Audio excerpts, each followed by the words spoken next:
नमस्कार, मैं मुरली मनोहर गोस्वामी आप सभी का डिजिट क्लासेज में स्वागत करता हूं, अभिनंदन करता हूं। आज हम लोग सीखेंगे एक रेखाखंड को दो बराबर भागों में बांटना, dividing a line segment into two equal parts. इसके लिए आपको आवश्यकता होगी एक डिवाइडर्स की, जिसे हम लोग प्रकार कहते हैं, एक स्केल की, एक पेंसिल की, लेकिन यहाँ पर मैं स्केच पेन का प्रयोग करूँगा, और एक इरेजर की। सबसे पहले मैं आप लोगों के लिए 8 सेंटीमीटर लंबा रेखाखंड को समद्विभाजित करता हूँ।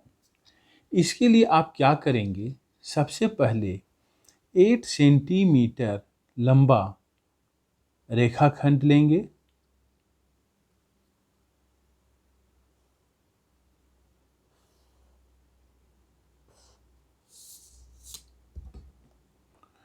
अब मैं स्केच को इस डिवाइडर्स में इस प्रकार लगाता हूँ कि स्केच का नुकीला भाग और डिवाइडर्स का नुकीला भाग बराबर हो। इस रेखाखंड को दो बराबर भागों में बांटने के लिए आप क्या करेंगे, इस डिवाइडर्स के मुंह को आप इतना फैलाएंगे कि इस रेखाखंड के आधा से अधिक हो। यदि आप डिवाइडर्स के मुंह को आधा से कम फैलाएंगे तो यह रेखाखंड दो बराबर भागों में नहीं बंट पाएगा। इसलिए आपको जरूरी है कि डिवाइडर्स के मुंह को हम इतना फैलाएं कि इस रेखाखंड के आधा से अधिक हो। अब इस डिवाइडर के नुकीला भाग को इस रेखाखंड के वन एंड पॉइंट पर इस प्रकार रखना है और चाप काटना है।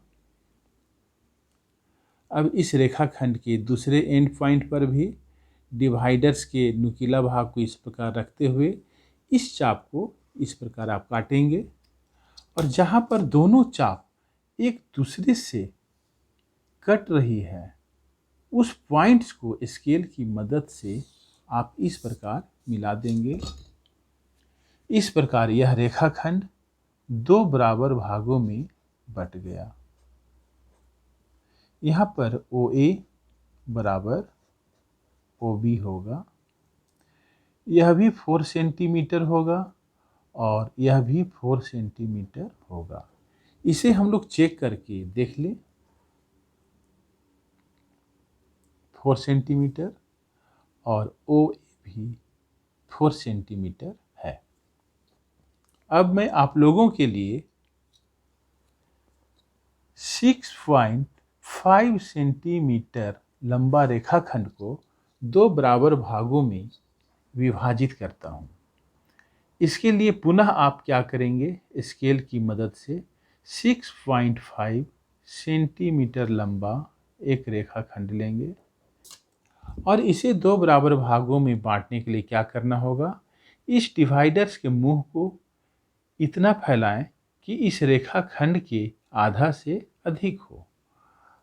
अब डिवाइडर्स के नुकीला भाग को इस रेखाखंड के वन एंड पॉइंट पर रखते हुए इस प्रकार चाप लेंगे और पुनः डिवाइडर्स के नुकीला भाग को रेखाखंड के दूसरे एंड पॉइंट पर रखकर इस चाप को इस प्रकार काटना है। जहाँ पर दोनों चाप एक दूसरे से कट रही है उस पॉइंट को स्केल की मदद से आप इस प्रकार मिला देंगे। इस प्रकार यह रेखाखंड दो बराबर भागों में बट गया। यहाँ भी OA और OB बराबर होगा। आप लोगों के लिए मैं एक और रेखाखंड 7.3 सेंटीमीटर लंबा लेकर इसे भी दो बराबर भागों में विभाजित करता हूँ, जिसे आप लोग ध्यान से देखेंगे। स्केल की मदद से 7.3 सेंटीमीटर लंबा एक रेखाखंड ले लें। 7 के बाद 3 छोटा लाइन, यह 7.3 सेंटीमीटर लंबा रेखाखंड हो गया। अब इस डिवाइडर्स के मुंह को इतना फैलाएं कि इस रेखाखंड के आधा से अधिक हो। यह होना बहुत जरूरी है।